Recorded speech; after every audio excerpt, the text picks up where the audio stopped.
Cześć wszystkim, witam was na kanale Sketchcam. Ja jestem Kam i jak wszyscy wiemy, są takie dni, kiedy naprawdę chcemy coś narysować, ale nie wiemy co. I dlatego przychodzę z 5 sposobami, jak wypełnić wasz szkicownik. A jeżeli jesteście z TikToka, to proszę zostawcie w komentarzu jakąś emoji budynku, jakiegokolwiek.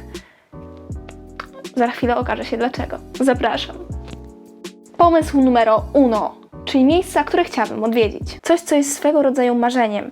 Tutaj namalowałam elementy, które kojarzą mi się z konkretnymi miejscami. Mamy tutaj Hawaje, Nowy Jork i w sumie resztę Stanów na stałym lądzie, Hiszpanię, czyli mozaika w parku Gaudiego. Uwaga, Sketchcam uczy! Antoni Gaudí to kataloński architekt i inżynier secesyjny słynący z wyjątkowych projektów. Więc wszystko, co pogięte i bardzo kolorowe, na przykład w Barcelonie, to najprawdopodobniej jego dzieło. Idąc dalej mamy Włochy, Grecję, Egipt, Norwegię i Zemrat w Szwajcarii, który chyba całemu światu książkowemu kojarzy się z Velaris.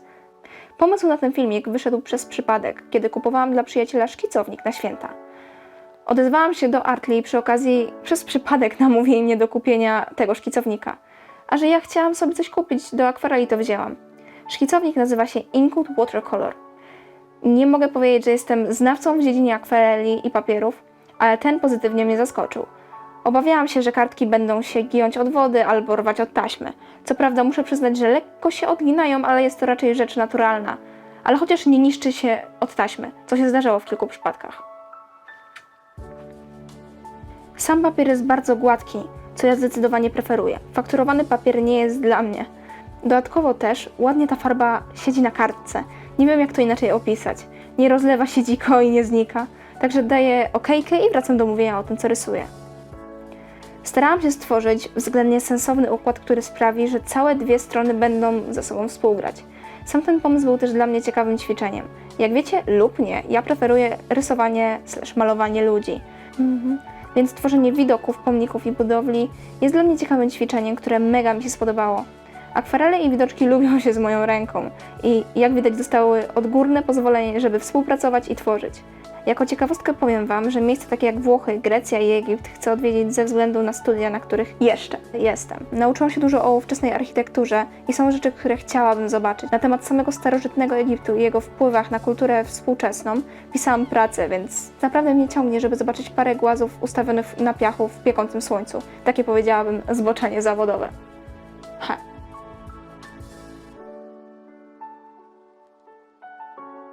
2. Portrety. Zamiast zapełnić całą stronę różnymi twarzami, jakbym to zrobiła normalnie, postawiłam na zestawienie See no evil, hear no evil, speak no evil, czyli nie widzieć zła, nie słyszeć zła i nie mówić źle. Zrobiłam sobie zdjęcia i bazując na nich stworzyłam właśnie takie 3 portrety. Nie starałam się, żeby były jakoś mocno do mnie podobne, gdyż wiedziałam, że mam zamiar przerobić włosy. Na początku myślałam o tym, żeby stworzyć tą część tylko przy pomocy mojego pióra, ale finalnie stwierdziłam, że po to mam szkicownik do akwareli, żeby tego używać. Chociaż teraz żałuję, że nie użyłam tuszu i złotej akwareli, którą roboczo nazywam złotym klockiem. Mogłoby to wyglądać dużo ciekawiej. Jak pamiętacie, była taka strona w szkicowniku, gdzie rysowałam 100 twarzy, gdzie użyłam tych mediów i wyglądało to kozacko. Kto wie, może pewnego dnia przerobię to, bo nie będę mogła żyć sama ze sobą i ze swoim wyborem. Nie no, oczywiście żartuję. Jak wiecie, twarze to moja ulubiona dziedzina rysunkowa, jeśli mogę to tak nazwać. Wciąż się uczę, jak tworzyć lepiej, bo jak wszyscy wiemy, osoba, która się nie rozwija, praktycznie rzecz biorąc się cofa, więc ja dalej ćwiczę się w byciu lepszą. De facto chciałabym przeprosić za brak filmów w ostatnim czasie, ale jak wiecie, był czas sesji, co mnie mocno pogrążyło, a dodatkowo dostałam się do studia tatuażu na praktyki i spełniłam tym swoje małe marzenie. Dlatego jeśli filmy będą teraz rzadziej, przepraszam. Postaram się wypracować taki plan tygodniowy, żeby coś dla was nagrywać. Ale najzwyczajniej w świecie mogą się zdarzać momenty, gdzie nie będę w stanie czegoś wrzucić. A teraz wróćmy do twarzy. Dziki kolor włosów to była ciekawa decyzja. Kiedyś moja znajoma Cat Can Draw, rysując mnie, przerobiła mi włosy na taki jebitny róż. I kiedy robiłam szkic pod tą pracę, tak jakoś mi się przypomniało i oto jestem ja, cała w czerni, zmieniając kolory jak leci. Na koniec pomazałam wszystko moim ulubionym piórem, chyba mi wyszedł taki tatuażowy vibe Ines. Ale to nic.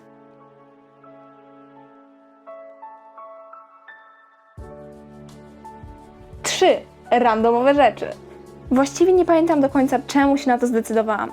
Mam 2 opcje, albo mój znajomy artysta wysyła mi swoje studie z rysowania szklanek, albo czegoś takiego. Albo widziałam to na Pinterestie. Jedno z 2. Innej opcji nie widzę. Więc po wpisaniu odpowiednich haseł na wcześniej wspomnianego Pinteresta wybrałam kilka zdjęć, które jakkolwiek przykuły moją uwagę i zaczęłam tworzyć. Chciałam wybrać rzeczy dość różne pod względem faktury, żeby zobaczyć, jak ja to rozwiążę. Mam na myśli to, że ja nie lubię ćwiczeń faktur na sucho, w takich kulkach, które niejednokrotnie widzieliście gdzieś w necie. Nie zrozumcie mnie źle. Ja uważam, że to jest świetne ćwiczenie i powinno się je wykonywać, ale tu pojawia się pewien problem. Fakt, że ja uczyłam się tworzenia sama. Co za tym idzie, zawsze rysowałam to, co mi się podoba, bez ćwiczeń, to, co chciałam. Pewnie dlatego mam też progres nie tak wielki, jak mógłby być, gdybym ćwiczyła poprawniej. Więc wolę próbować takich tekstur w praktyce, czyli na przykład na konkretnym rysunku. Nie wydaje mi się to złą opcją. U mnie się to sprawdza. Jeśli zapytacie mnie też, dlaczego ostatnia rzecz nie jest rzeczą, powiem Wam, nie mam pojęcia. Ta strona to zbieranie na wszystkiego, co wpadło mi w oko po wpisaniu czegoś z serii Random Things na Pinterestie. Nie jestem aż tak kreatywna, że to wszystko wpadło mi do głowy. Ten obrazek po prostu przykuł moje oko i tak już został. De facto jest to dobry czas na reklamę. Ostatnio na mojego Instagrama wrzuciłam Draw This in Your Style Challenge, czyli narysuj to w swoim stylu challenge. Jeżeli macie chęć, weźcie udział. Chcę zrobić z tego filmik przy pomocy innych artystów i Was. Jeżeli jesteście zainteresowani pojawieniem się u mnie w filmiku, to zapraszam Was do zajrzenia na mojego Instagrama sketch.cam i sprawdzenia szczegółów. I wracamy znów do rysowania, czy raczej malowania. Żeby zapełnić tą stronę, dodałam trochę tła. Na początku nie chciałam tego robić, ale potem zdałam sobie sprawę, że część przy latarni będzie miała niebo / tło, więc stwierdziłam, że jeżeli zostawię tamte rzeczy bez niczego, to będzie to wyglądać źlej. Tak teraz myślę o malowaniu i stwierdziłam, że muszę wrócić do nagrywania sennych historii na TikToka. Dajcie mi znać, czy jakąś widzieliście i czy chcielibyście zobaczyć też taki filmik tutaj. Jakąś krótką historię rodem z książki, która mi się przyśniła. Staram się zapisywać takie co dziwniejsze rzeczy, żeby lepiej je zapamiętać. Więc jeżeli jesteście zainteresowani, dajcie mi znać. Moim zdaniem to, co poprawiło wizualnie tą stronę, to właśnie kable wysokiego napięcia, które dorysowałam cienkopisem. Sprawiły one, że strona nie wygląda tak pusto. Widzę jednak, że w przyszłości muszę popracować nad lepszą kompozycją, jeżeli rysuję jakieś przedmioty. Ta nie jest wybitnie udatna. Jednakże mogło być gorzej, nie? Zawsze mogło być gorzej.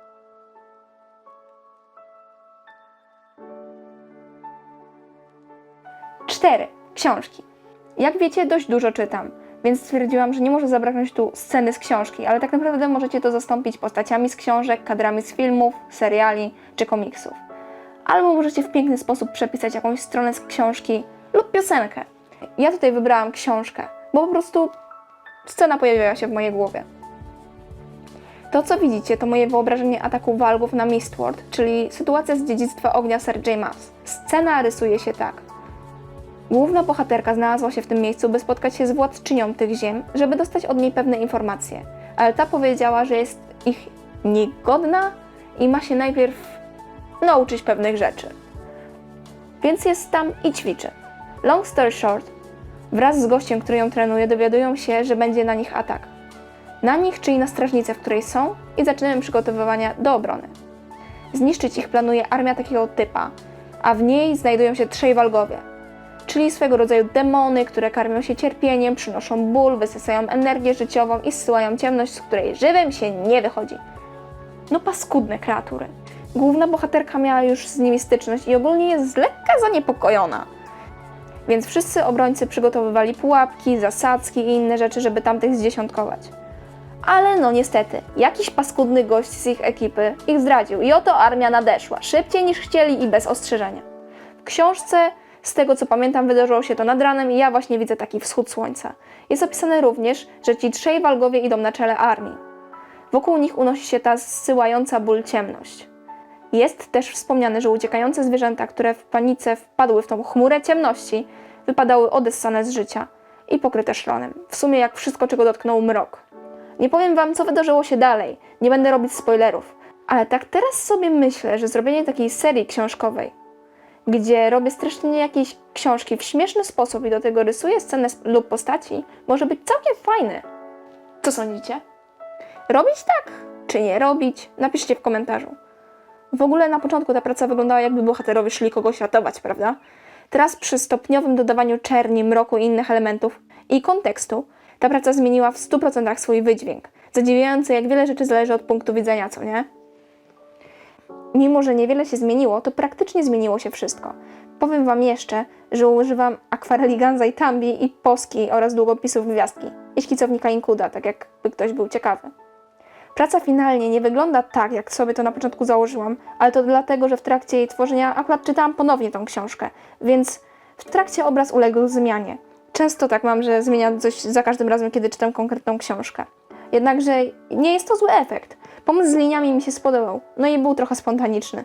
Nie będę kłamać. Na koniec trochę więcej szronu i praca jest gotowa.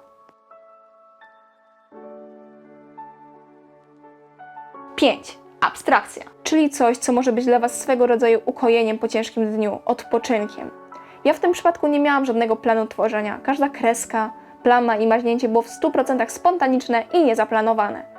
Do samego końca zastanawiałam się, jak będzie wyglądać ta praca i moim zdaniem wygląda całkiem ciekawie, ale to pozostawię Wam do oceny.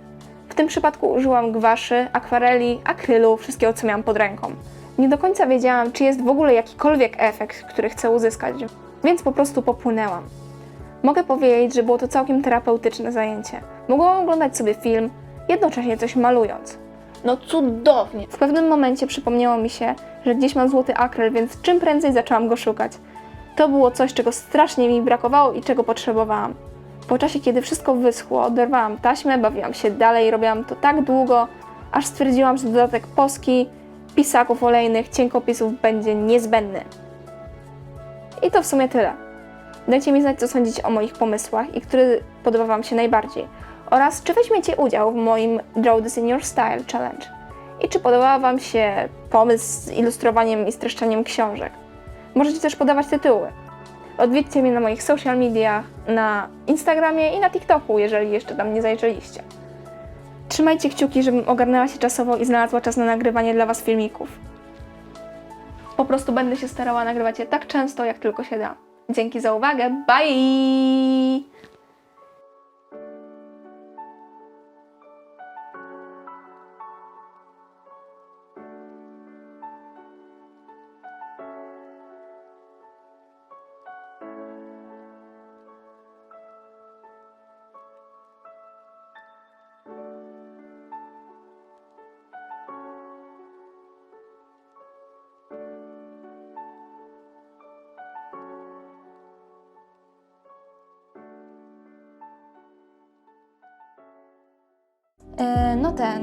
Ja nie zmuszam, ale może zostawisz komentarz, lajka albo suba, albo wszystkie. Znaczy wiesz, jak nie, no to luzik, ale będzie mi miło. Zrobiłeś to już? No okej, bye!